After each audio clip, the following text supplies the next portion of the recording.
Coming up on Cruisin', presented by RK Motors Charlotte. It's not just any Corvair. Rarest of the rare models they made. A beauty from the mid-50s that might come as a surprise. This car has every convenience that a modern car has. And holy Commander Cody, it's a hot rod Lincoln. I never heard of a Lincoln Zephyr before. Plus, if you got to borrow something 3 times, you got to buy it. a peek inside the toolbox of the pros at RK Motors Restoration in Under the Hood. Isn't this interesting? Looks like a big fish coming at you with a mouth open. Cruisin', presented by RK Motors Charlotte, starts well, it started just a little bit ago with this open and all that, but the show's coming up here in just a couple of seconds.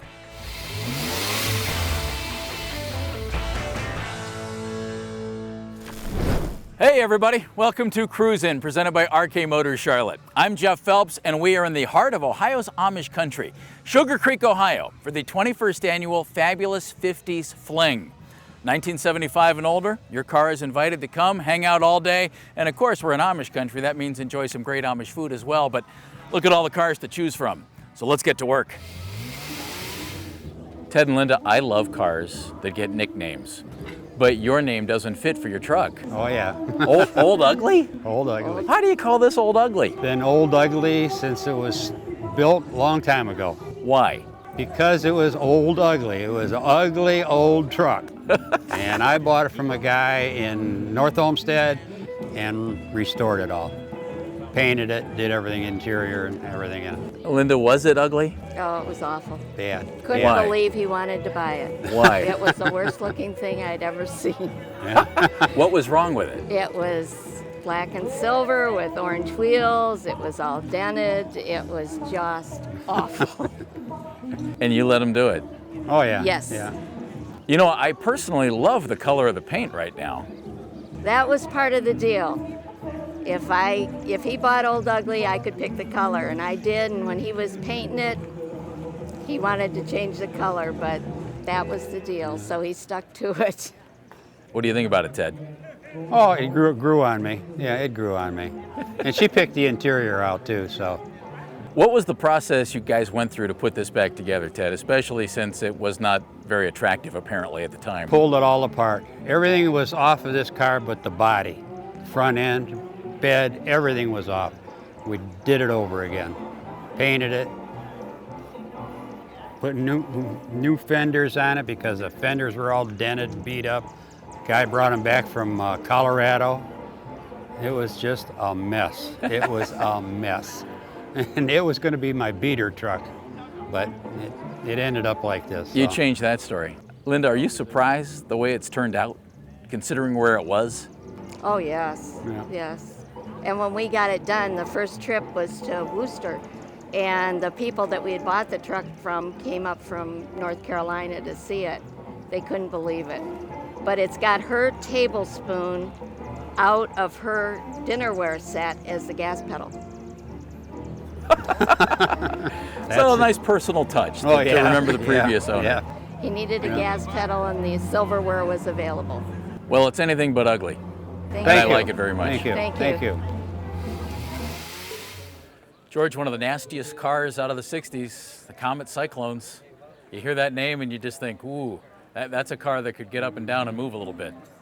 Was that the attraction for you with this one? Partly, but in addition to that, I just like the body lines. I like the look of the car, and fact is, my first new car was one just like this, same color, but it was a 4-speed where this one's an automatic, but it looked exactly like this one. So that attracted me to this one too. So you went in search of your first car. Yeah. And you found it where? Dearborn. Found it in Dearborn, Michigan. Guy had it stuck in a garage behind his house. And you just happened to find it, hear about it? Yep, I sure did. Sure did. And actually was listed in a magazine. One of the guys in the tent came into the office, told me, you might be interested in this. I looked at it, phoned the guy. He gave me the history of the car, said it sounds worth going looking at. I went and looked at it, and as soon as I saw it, I was attracted to it, and then he started it up, and that did it. I had to take it home. What did it look like at the time? Outside looked like this. The things that I've done to it since I've bought it have been motor, trans, rear end, reupholstered the front buckets, things that are not readily noticeable. So new tires, new exhaust. It's got a handcrafted exhaust on it. So The paint job is what? paint job is almost original. The color is blue ice. It's a factory color. The car had been stored so long the paint had dyed, so they washed it chemically and then taped it and then sprayed another coat of finished paint on it. But it's got the factory color on it. Again, blue ice.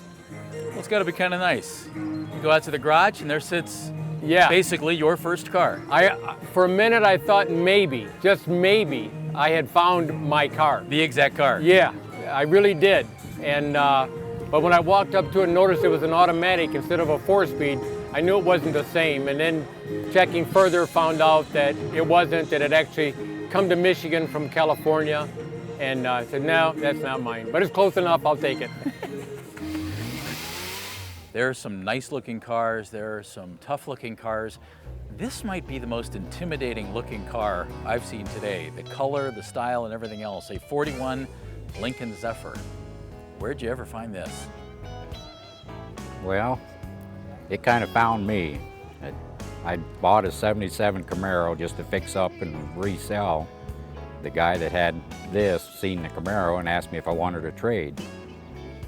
I never heard of a Lincoln Zephyr before. I just heard him say 3-window coupe, so I had to go look at it. I went up twice before I decided because the Camaro had just been repainted. It was all nice and shiny, and this thing was a little on the rough side. But needed a little work. But I ended up trading. And it's turned into a fun project. How long ago did this all happen? When did you start it? Well, this September will be 8 years ago. I like to drive it in the summertime, so I tear it apart in the wintertime, put it back together, whatever I got done that winter. Then I drive for summer, then tear it back apart. And I think I'm done tearing it apart now. I like the finish on the car. What exactly is it? It's called Hot Rod Black. It's made by Sims. It's kind of a matte finish. It's not flat and it's not shiny. And it's paint, because a lot of people still ask me what color I'm going to paint it because they think it's primer. 41, they only built 972 of them because the war started in 41, so production was really low, so it's pretty rare. Originally it came with a V8 in it, or a V12, I mean, and the drivetrain that's in it now came out of a 66 Mercury Cyclone GT. It's a big block 390, 4-speed, and a 9-inch rear end. It'll scoot down the road for a big, heavy car, but I just putt. This was the first year they come out with the push-button door handles, too.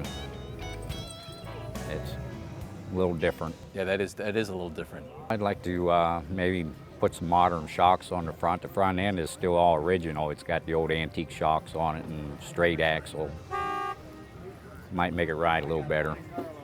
Yeah, but that takes some of the fun out of it, Jeff.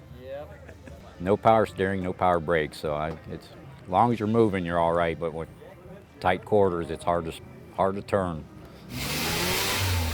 When you think Packard, you're probably not thinking about something like this.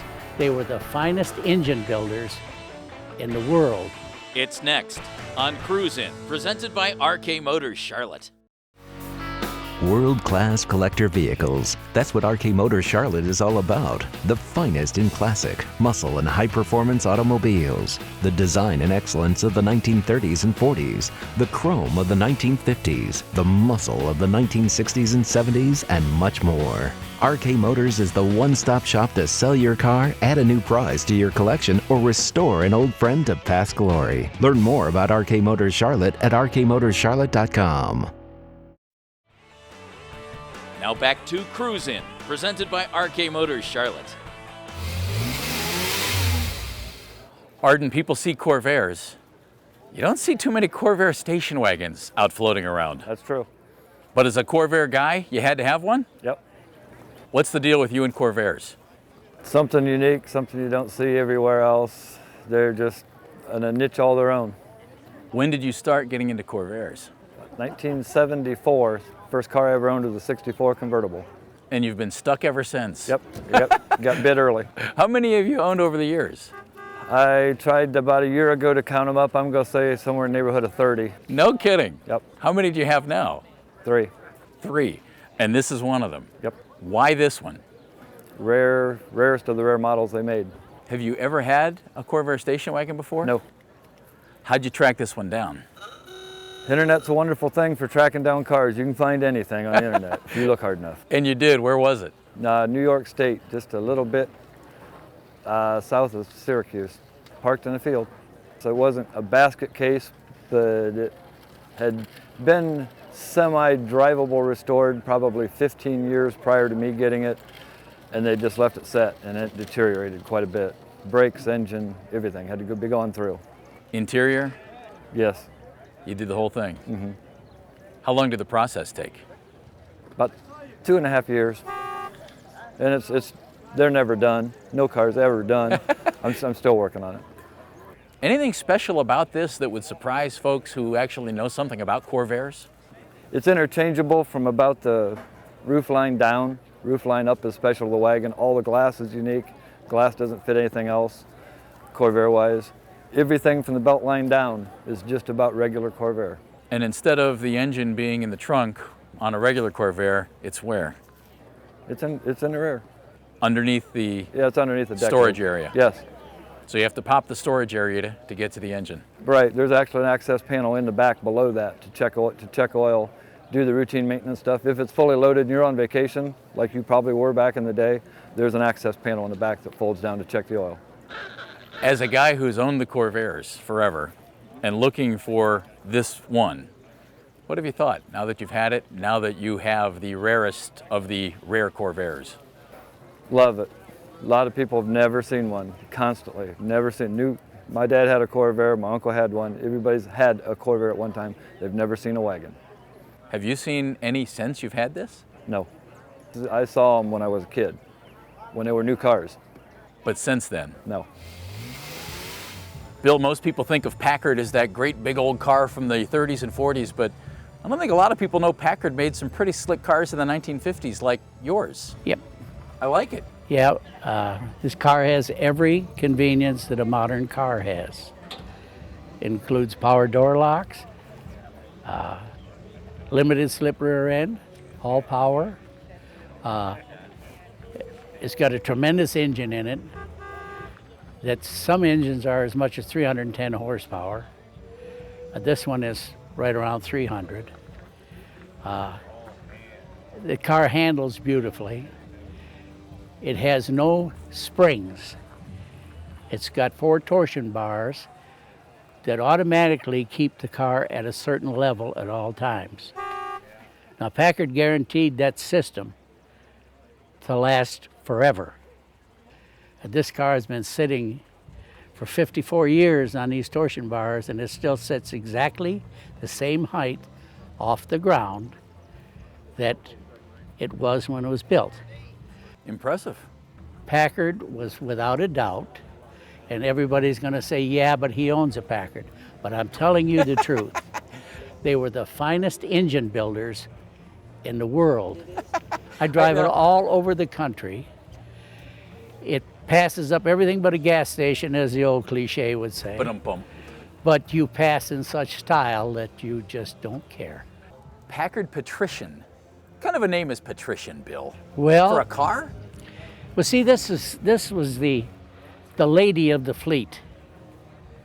Packard always done things in a royal standard, and being a patrician denotes royalty. So that really is why it's called a patrician. It was for the women to really love the car. But us guys, when we get it and drive it about 5 miles, you love the car too. It's got power steering that's very critical when you're traveling slow. Mm-hmm.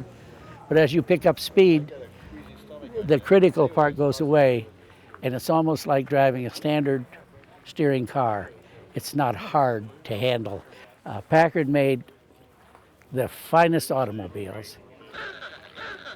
They would engineer things from a 2-part thing to 1.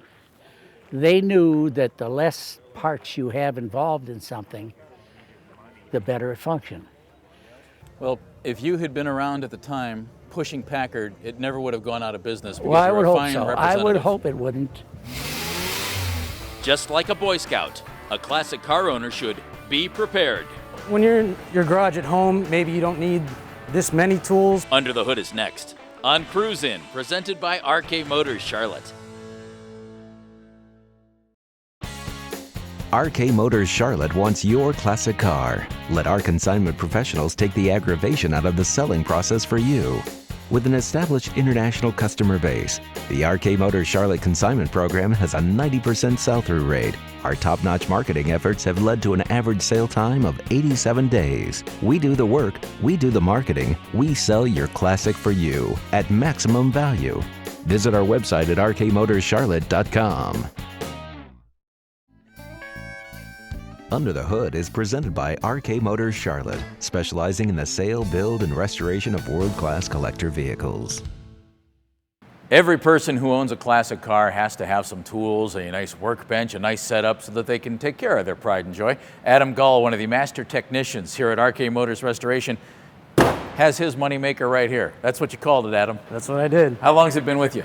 About 5-6 years now. You can see some of the tools that I have laid out here. Some sets I have doubles of, in case Mike wants to get his hands on it. And you're just going to take us through? Yeah. Kind of show us the things that you do on a daily basis, Yeah, the I got things that you use. Multiple ratchets here, different kinds of sockets, torque bits. I got Allen keys. I got extensions. This drawer I have just screwdrivers, all my handle kind of tools. Vice grips. Vice grips are one of our most diverse tool. It looks like you have way too many vice grips of way You too never similar have- in size. you Tell never me have why too that's many. not true. Well, like this, you know, if we're putting a new panel on a car, you know, we'll hold it on there with this, weld it on, or if I have a spoiler in the booth, I'll vice grip it to a stand so it doesn't blow off the stand. Now, how old are you, Adam? I'm 27. And how long have you been acquiring everything in this chest? Ooh, about 8 years. 8 years. I got a lot of time, a lot of money in this tool chest. So all my pliers, scissors, electrical tools for wires, crimpers. And you know, when you're in your garage at home, maybe you don't need this many tools, but this is a basic outline of what we use around here. Multiple wrenches. I got ratcheting wrenches and just regular wrenches, so open end, box end wrenches. And you have some weapons right here. Yes, those are our persuasion tools. This is when you can't get into place, you need to pry it, something like that. So these are all just basic tools to have around. All my different kinds of hammers, you know, I got big hammers, I got little hammers, I got body hammers. All my chisels, so it's a wide variety of tools in this box. And then since I'm a body guy, here's all my sanding stuff, my DAs, paint guns, everything like that. This is my junk drawer. This is where all the junk goes. Pens. You have to have one of those. You have to. Drill bits, old screwdrivers, wire brushes. Anything you don't want overflowing into the rest of the toolbox. So if it don't fit, it gets thrown out. Here's another drawer with just backup stuff. Some wire brushes, some backing plates, some bits. Here's my power tools, my you know, my impact, my sanders, my cutoff wheels, my air hammer.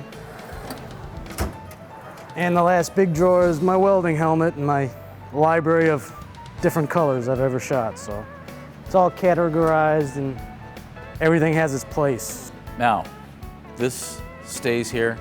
Everybody uses it. Yes. That's no fun. No, it's not. Everybody's getting into your tool chest? It's my money, but everyone gets to use it. So. Isn't that nice? Yes. Now, is there a time, Adam, when you're thinking, wait a minute, I need this specifically and you don't have it? I mean, are you constantly adding to your collection of tools? I am. And there's an unspoken rule around here. If you got to borrow something 3 times, you got to buy it. So it's always a good rule of thumb to have. You have to buy anything very often? Not so much anymore. Instead, the other guys are having to buy right. because they're borrowing from That's you. right, that's right. So as a professional, you have to have top-notch stuff and plenty of it. If a guy at home, this gives him a pretty good idea of the types of things that he might want to have. Yes. Just to go ahead and work on his classic car. Correct. And make sure you take care of him. That's right. Under the Hood is presented by RK Motors Charlotte, specializing in the sale, build, and restoration of world-class collector vehicles. Visit our website at rkmotorscharlotte.com. Automotive passion runs deep at RK Motors Restoration. Our master body, paint, and mechanical technicians have decades of award-winning experience restoring some of the world's finest collector cars. Flawless paint and bodywork, highly accurate interiors, engines that run better than new. Each restoration is completely documented and finished to award-winning Concours quality specifications. From project car to automotive perfection, visit rkmotorscharlotte.com to make it happen.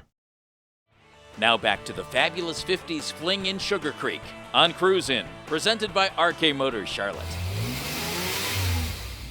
Jim, walking up and down the rows, you can kind of spot a car that looks pretty original. Your Chrysler 300 looks pretty original. How original is it? All. Every bit. Yep. And how did you find it in this condition? A guy that worked with me, an old guy, had it. It was his wife's car. And then when she passed away, he just let it sit. When I found it, it was dirty, but all one piece.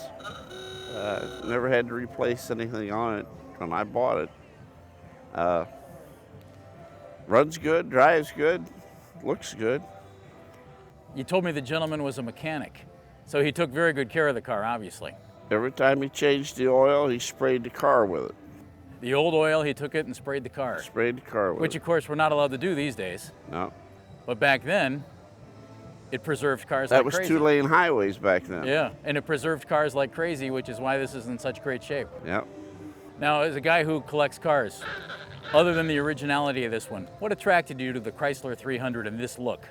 I had a couple of Chrysler 300s, the letter cars, and this is one of the first of the 300s that they started. And it just appealed to me. I chased him, I hunted him, and bugged him until I got it. What features on this do you like the best, Jim? Yeah, the engine, and it just flies. Does it? You want to go, it'll take you there quick. So be careful with that foot, okay? Yeah, right. I like the headlights. I love the way the headlights are Looks stacked. like a big fish coming at you with a mouth open. Yeah, I like that a lot. What a fun day here in Sugar Creek. This community is settled by folks from Switzerland and Germany, and when they came to the United States, they brought with them some really great ideas about food, which we're off to explore right now. I'm Jeff Phelps. We'll see you next time on Cruise In, presented by RK Motors Charlotte.